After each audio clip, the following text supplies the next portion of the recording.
Welcome student, मैं हूं विकास जटिया। आज मैं आपको कक्षा 10वीं अध्याय 2 प्रश्नवाली 2.3 की प्रस्तावना सिखाऊंगा। जैसे कि मैंने आपको 2.2 की प्रस्तावना और उसके कुछ सवाल मैंने करवाए हैं, वैसे ही हम 2.3 की प्रस्तावना सीखेंगे, उसके बाद हम सवाल पे आएंगे। प्रस्तावना 2.3 में हमें करना क्या है उस विषय में है। जैसे कि यहाँ पर मैं प्रस्तावना में आपको उदाहरण क्रमांक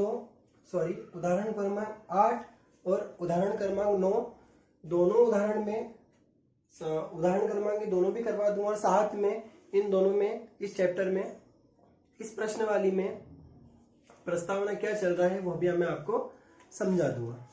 जैसे कि चैप्टर 1 में मैंने आपको विभाजन एल्गोरिथम समझाया था, भाग देना, तो उसमें मैंने आपको समझाया था कि जब तक भाग देना है जब तक 0 ना आ जाए।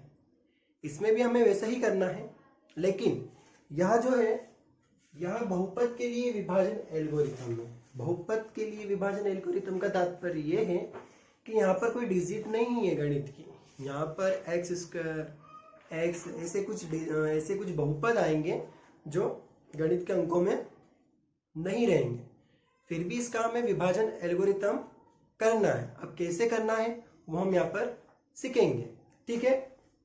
अब यहाँ पर आपको बहुपद एल्गोरिथम में ये चीज ध्यान रखनी है कि अगर हमें किसी संख्या का अगर किसी दूसरी संख्या में भाग देना है तो हमें यहाँ पर ये ध्यान रखना पड़ेगा कि हमें सबसे बड़ी घात वाली जो बहुपद रहेगा उसे हमें भाग के अंदर लिखना है, मतलब भागफल की जगह लिखना है, भाज्य की जगह लिखना है। अगर दो बहुपद है और जो सबसे बड़ा बहुपद जिसकी सबसे बड़ी घात रहेगी उसे हमें भाज्य की जगह लिखना है, और अगर उससे दूसरा वाला जो बहुपद है उससे घात उससे छोटी है पहले वाले से, तो हमें उसको भाजक की जगह लिखना है, ठीक है। जैसे कि हमें उदाहरण क्रमांक 8 बता रखा है कि 3x स्क्वायर माइनस का x क्यूब माइनस का 3x प्लस का 5 का x माइनस का x स्क्वायर से भाग दीजिए और विभाजन एल्गोरिथम की सत्यता की जांच कीजिए। विभाजन एल्गोरिथम की सत्यता क्या चीज होती है वे मैं आपको सवाल करते करते बताऊंगा, ठीक है। और यहाँ पर भी आपको ये चीज ध्यान रखनी है कि हमें अगर कोई भी बहुपद क्वेश्चन में दिया है तो वह उसका सही क्रम है कि नहीं है, उसका मानक रूप है कि नहीं। मानक रूप का कहने का तात्पर्य ये है, अगर वह बहुपद द्विघात बहुपद है तो उसकी जो मानक रूप है, मानक रूप का तात्पर्य सबसे बड़ी घात, फिर उससे छोटी घात, फिर उससे छोटी घात, उसके बाद में अचर पद, ये उसका मानक रूप होता है। अगर हम द्विघात बहुपद के बारे में बात करें तो सबसे पहले घात 2 वाली, फिर उसके बाद में 1, उसके बाद में अचर पद आएगा। तो यहाँ पर हमें हर बहुपद के साथ में यह नियम, मानक रूप का नियम का पालन करना है। जैसे कि पहले सवाल में उदाहरण क्रमांक 8 में 3x स्क्वायर माइनस का x क्यूब दे रखा है, लेकिन मानक रूप के हिसाब से मानक रूप क्या कहता है कि सबसे बड़ी घात पहले आएगी, उससे छोटी घात उसके बाद में आएगी। तो हमें इस संख्या को जब हम हल करेंगे तो इसको मानक रूप में लिखने के बाद में ही इसको हम हल करेंगे, ठीक है। अब एक और बहुपद हमें बता रखा है x माइनस का x स्क्वायर, यह भी मानक रूप में नहीं है, व्यवस्थित नहीं है, तो इस समय भी हमें मानक रूप में ही व्यवस्थित करना होगा, ठीक है। अब इस बात का भी आप हमेशा ध्यान रखिएगा कि जो बहुपद की घात सबसे बड़ी रहेगी उसे हमें अंदर लिखना है और जिस बहुपद की घात छोटी रहेगी उसे हमें बाहर लिखना है, ठीक है। तो जैसे कि यह भाज्य, यह क्या है, यह भाज्य है। अब यहाँ पर इस बहुपद के विभाजन एल्गोरिथम में भाज्य को हमें px मानना है, ठीक है, भाज्य भी लिख सकते हैं, और जिससे हम भाग दे रहे हैं उसको भाजक qx मानना है, ठीक है। अब नहीं, qx नहीं, यहाँ पर gx मानना है, ठीक है। और जो हमारे पास में भागफल आएगा उन्हें हमें qx मानना है। अभी हमारे पास आंसर नहीं है, और शेषफल जो रहेगा उसे rx मानना है, क्वेश्चन मार्क, ठीक है। अब जैसे कि हम विभाजन एल्गोरिथम का यूज करेंगे तो उसके लिए हमें यह ब्रैकेट लगाना है। अब यहां पर क्या आएगा, भाज्य, लेकिन मानक रूप में, तो मैंने मानक रूप में व्यवस्थित इसको कर दिया माइनस एक्स क्यूब प्लस का 3x स्क्वायर माइनस का 3x और प्लस का 5। यहां पर भी हमें मानक रूप में ही लिखना है, माइनस का एक्स स्क्वायर माइनस प्लस का x और माइनस का 1। देखिए इसको हमने मानक रूप में लिखा और इसको मानक रूप को हमने विभाजन विधि के भाज्य की जगह लिखा और इसको भाजक की जगह लिखा। ठीक है, बड़ी घात वाला अंदर आएगा, छोटी घात वाला बाहर आएगा। अब बहुपद विभाजन करना है, तो यहाँ इसे गणित का अंग तो है ही नहीं कि हम उसके टेबल इतनी बार बोले ऐसे उससे कुछ काम आए, ऐसा इसमें हल नहीं करना है हमें। यहाँ पर हल करने का थोड़ी अलग मेथड रहेगी, जैसे कि आप कक्षा 8वीं और कक्षा 9वीं में सीख चुके हैं, वैसे ही यहाँ पर कुछ मेथड है, देखेंगे हम। अब हमें जिससे हम डिवाइड कर रहे हैं उसकी जो पहली डिजिट है माइनस का एक्स स्क्वायर, यहाँ पर हमें एक ऐसी संख्या का गुणा करना है जो गुणा करने पर जिसमें हम भाग दे रहे उसकी पहली संख्या जैसा आ जाए। तो हमें सोचना पड़ेगा, लेकिन सेम टू सेम आना चाहिए। अगर प्लस है तो प्लस होना चाहिए, माइनस है तो माइनस होना चाहिए। हमें इस जिसमें हम डिवाइड कर रहे हैं उसकी पहली संख्या में एक ऐसी संख्या का मल्टीप्लाई करना है कि जिसमें हम डिवाइड कर रहे हैं उसकी पहली संख्या सेम टू सेम आ जाए। तो देखिए माइनस माइनस तो सेम टू सेम लग रहा है, माइनस की कोई कमी नहीं है। यहाँ पर x की घात 3 है और यहाँ पर x की घात 2 है, तो क्या कमी है? तो कमी हमें x की दिख रही है। तो सबसे पहले हमें क्या करना पड़ेगा कि हम जिसको सेम लाना चाह रहे हैं उसमें हम देखेंगे कि कमी किस चीज की। अगर हम इसको लाना चाह रहे हैं एक्स क्यूब को, तो इसमें गुणा करके लाना चाह रहे हैं, तो इसमें किसकी कमी दिख रही है? हमें x की कमी दिख रही है। तो पहले कमी ढूंढेंगे और उस कमी को हम कहाँ लिखेंगे? यहाँ पर x।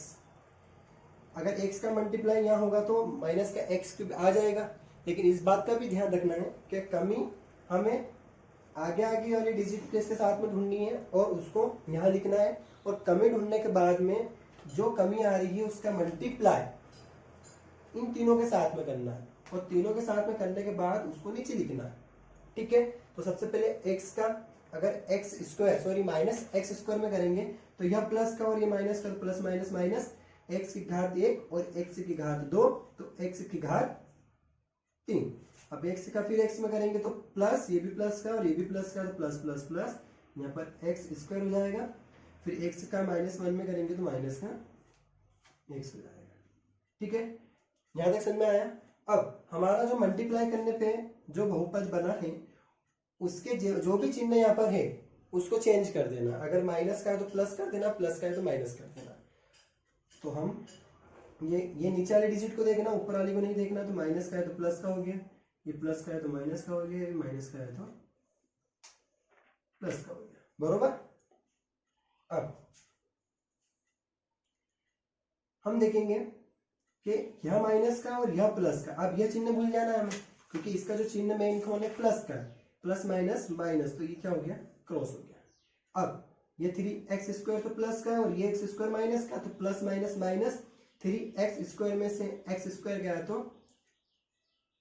2x स्क्वायर आया और बड़ी संख्या प्लस की तो प्लस का 2x square minus plus minus 3x में से एक x गया तो 2x, बड़ी संख्या माइनस की तो माइनस का 2x और लास्ट वाली संख्या का कुछ नहीं करना है तो बस वो एज इट इज उधर जाएगी। ठीक है, अब वापस इस बहुपद की जो फर्स्ट वाली डिजिट है इसमें हम किसका मल्टीप्लाई करें कि यह आ जाए, सेम टू सेम यह आ जाए। तो हम देखेंगे कि एक्स स्क्वायर यहाँ पर भी और एक्स स्क्वायर यहाँ पर भी है, तो एक्स की कुछ कमी नहीं है।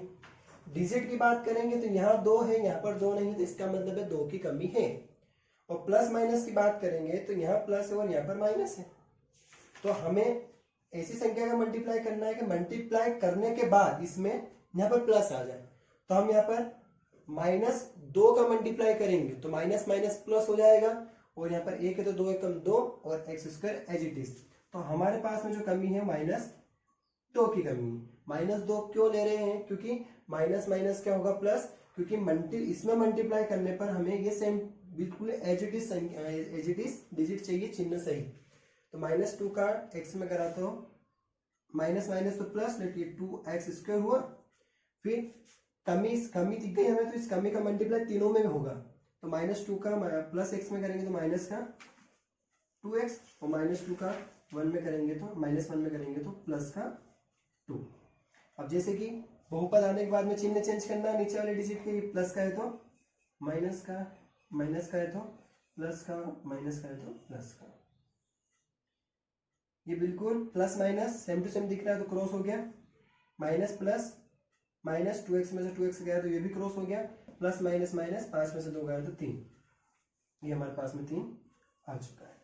अब इस बात का भी हमें ध्यान देना है कि हमें भाजक का भाज्य में डिवाइड जब तक देना है जब तक शेषफल, सुनिएगा ध्यान से, भाजक का भाज्य में डिवाइड जब तक देना है जब तक शेषफल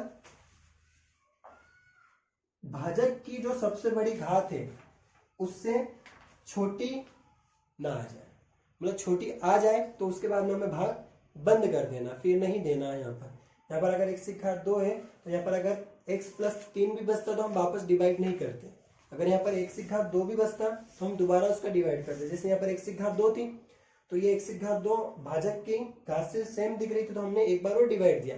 अगर मान लीजिए यहाँ पर x की घात 2 नहीं होती और यहाँ पर सिर्फ x बचता तो हम दोबारा डिवाइड नहीं करते। इस बात का ध्यान रखिएगा। मैं दोबारा दोहरा रहा हूँ कि भाजक की सबसे बड़ी घात शेषफल में कम होती है तो हम भाग देना बंद कर देते हैं। अगर बराबर और ज्यादा होगी तो हम भाग निरंतर आगे जारी रखेंगे। ठीक है, तो हमारा जो भागफल है वो क्या है, x माइनस का 2 और शेषफल क्या है 3। ठीक है, आपको समझ में आया। अब हमें ये बताना है कि विभाजन एल्गोरिथम की सत्यता की जांच कीजिए कि हमने ये डिवाइड सही करा है या नहीं करा है। मतलब यहाँ भागफल x माइनस का 2 ही आना चाहिए, यहाँ पर शेषफल 3 ही आना चाहिए। ये बिल्कुल हमारा सही उत्तर है या नहीं है।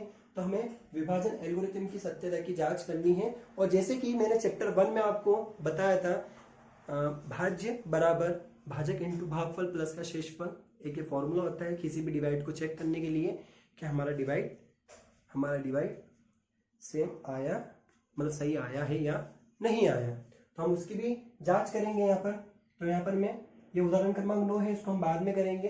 ठीक है, अभी इसका ही सवाल चल रहा है। तो भाज्य बराबर भाजक इंटू भागफल बराबर प्लस शेषफल। ठीक है, भाज्य क्या है यह, तो माइनस का x क्यूब प्लस का 3x स्क्वायर माइनस का 3x प्लस का 5। और भाजक क्या है, माइनस का x स्क्वायर प्लस का x माइनस का 1। ठीक है, और हमारे पास में भागफल क्या है x माइनस का 2 और शेषफल कितना आया है 3। सुनिएगा, अब हम इन दोनों को हल करेंगे तो LHS बराबर RHS आना चाहिए। अगर LHS बराबर RHS इसमें आ जाता है, विभाजन एल्गोरिथम की सत्यता की जांच हम कर देते हैं और दोनों को बराबर लेके आते हैं, तो इसका मतलब ये है कि हमने जो यहाँ डिवाइड करा है या बहुपद का जो डिवाइड करा है वह सही होगा। तो उसके लिए हम पहले ये समझेंगे कि यह सही है या नहीं है। तो इस LHS का तो हम कुछ कर ही नहीं सकते क्योंकि यह पहले से एक बहुपद है। यहाँ पर RHS पूर्ण तरह से बहुपद नहीं है तो इसको हम बनाएंगे। तो यहाँ जो पूरी डिजिट है एजिटी चलती रहेगी लगातार। ठीक है, लास्ट में इसको लिखेंगे, इसको हम हल करेंगे। यह एक बहुपद है, यहाँ एक बहुपद है। तो हमें क्या करना है कि अगर दो बहुपद ब्रैकेट में मल्टीप्लाई में रहते हैं तो हम उन ब्रैकेट में सभी संख्याओं का मल्टीप्लाई कर देंगे। तो मैं इस ब्रैकेट का मल्टीप्लाई इनके साथ में कर रहा हूँ। तो इस x का मल्टीप्लाई तीनों के साथ में होगा। x का मल्टीप्लाई माइनस x के साथ में हुआ तो x क्यूब, क्योंकि x की घात 2 और x कितना हुआ x की घात 3, और इस x का मल्टीप्लाई इसमें होगा तो प्लस का x की घात 2, फिर x का मल्टीप्लाई माइनस 1 के साथ में हुआ तो x, फिर माइनस 2 का मल्टीप्लाई माइनस x स्क्वायर के साथ में होगा तो माइनस माइनस प्लस, और यहाँ पर 2 है यहाँ पर 1 है तो 2x स्क्वायर, और माइनस 2 का प्लस x में हुआ तो प्लस माइनस माइनस 2x, और माइनस 2 का माइनस 1 में हुआ तो प्लस का 2, और ये प्लस का 3 चल ही रहा है बरोबर। ये लाइन एजिटिस। अब माइनस x की घात 3 एजिटिस और x स्क्वायर और प्लस का 2x स्क्वायर, तो प्लस प्लस क्या हुआ प्लस, तो यहाँ पर हो गया 3x स्क्वायर और माइनस एक्स में माइनस का 2x, minus minus plus, minus का 3x प्लस का 2 प्लस का 3 कितना हो गया 5। देखिए LHS बराबर RHS सेम है क्या? जैसा LHS है वैसे RHS आया हल करने पे। तो इसका तात्पर्य यह है कि हमारा जो आंसर है विभाजन एल्गोरिथम का वह